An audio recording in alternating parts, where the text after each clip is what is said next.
देखिए, पहली आपको याद होगा जब साइफर का इशू आया, अब वो तो लहराना अगर ऑफिशियल सीक्रेट्स एक्ट की वायलेशन है, तो मुझे नहीं पता किस लॉ में लिखा है भाई, सेक्शन 5 कहाँ ये कहता है of the official secrets act. दूसरी बात, पहले उस वक्त की पीडीएम हुकूमत हर कोने और आईएसपी वगैरह सब ने डिनाई किया कि ऐसी बात साइफर नहीं है। फिर पीडीएम की हुकूमत थी और शहबाज शरीफ साहब वजीर आजम थे, वो कमेटी बैठी, कमेटी ने उसको रिव्यू किया और फिर एक डिमार्श इशू किया अमेरिका को, कहा कॉन्स्पिरेसी नहीं थी लेकिन ये एक इंटरनल अफेयर्स में एक एक वो मुदाखलत थी। तो फिर डिमार्श क्यों दिया गया था यूएसए को उसके ऊपर?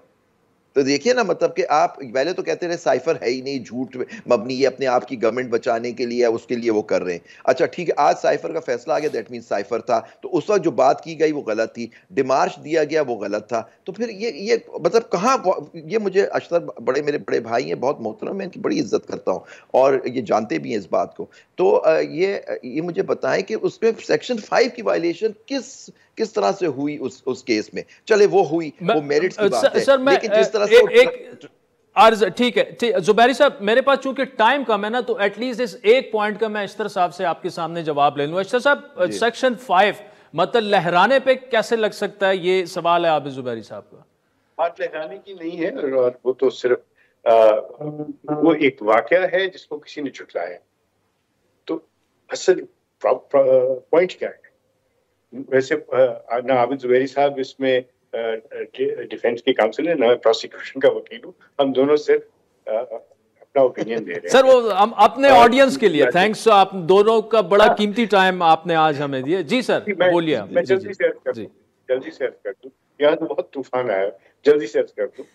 और वो ये है कि सवाल ये नहीं कि उसको लहराया गया या डिमार्च था या नहीं था, सवाल ये है कि क्या कानून इस बात की इजाजत देता है कि आप मदरजात, चाहे वो किसी को आप प्राइवेट महफिल में समझा दें, सुना दें, या उसको लीक कर दें, या आप अवामी जलसे में करें, टेलीविजन की स्क्रीन पे करें, या आप सोशल मीडिया पे करें।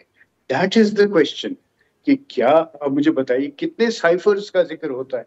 और मैं आपको सेफली बता सकता हूँ कि बहुत सारे साइफर्स ऐसे हैं जिनके अंदर बहुत सारी ऐसी चीजें होती हैं जो कि अगर अखफा कर दी जाए तो बहुत प्रॉब्लम्स आ जाती हैं।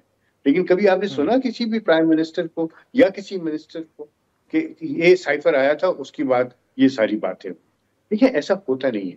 उसकी 3 वजूहात है। 1, एक के ऑफिशियल सीक्रेट्स एक्ट 1923 में लिखा हुआ है कि जब आप कोई सीक्रेट, और खासतौर पे चूंकि आपने तो ओथ लिया हुआ है कि आप सीक्रेसी को महफूज रखेंगे, किसी को डाइवर्ज करें तो फिर उसको आपको सजा मिलेगी। नंबर 2, ये एक सेंसिटिव मामला है जिसमें आपकी साख की बात है। आपसे कोई बात जो है, ये आपके सफीर ने आपके फॉरेन ऑफिस को भेजा था, इन कॉन्फिडेंस भेजा होता है, और जो कुछ उसके मंदरजात होते हैं वो जो है वो सीक्रेट होते हैं। वो बाहर अगर निकल जाए तो सफारती ताल्लुकात खराब होंगे। तीसरी बात ये कि सिर्फ उसी मुल्क के साथ नहीं, फिर आपकी साख क्या रहेगी बाकी ममालिक में, कि क्या आपके मुताबिक या कोई ऐसी बात आपके सिफारतकार से कोई कभी। अशतर साहब इंतहाई माजरत के साथ सिर्फ 20 सेकंड रह गए, तो अगर जुबैरी साहब को ये दे दें कि वो रिस्पॉन्ड कर ले प्लीज। Thank you. जी जुबैरी साहब। सर देखिए, मैं इसकी बात फिर भी साइफर और इसमें कहूँगा जो भी उसका था, लेकिन केस जिस तरह से चलाया गया उसमें तो फिर भी बहुत खामियां हैं। उसको मद्देनजर रखते हुए मैं अभी भी समझता हूं कि अगर उसने दिया तो फिर डिमार्श क्यों दिया गया? अगर यही बात थी, हमारी इतना सेंसिटिव मैटर था, तो फिर हुकूमत वक्त जो सब पीडीएम की हुकूमत थी और बाकी सारी सिक्योरिटी काउंसिल बैठी जिसमें आपके आर्मी सब लोग रिप्रेजेंटेड होते हैं, उन्होंने फिर डिमार्श क्यों दिया अगर ताल्लुकात खराब होने का इशू था और एक गलत काम कर दिया गया था एक साबिक वजीर आजम ने? तो ये चीजें भी देखनी होंगी सर।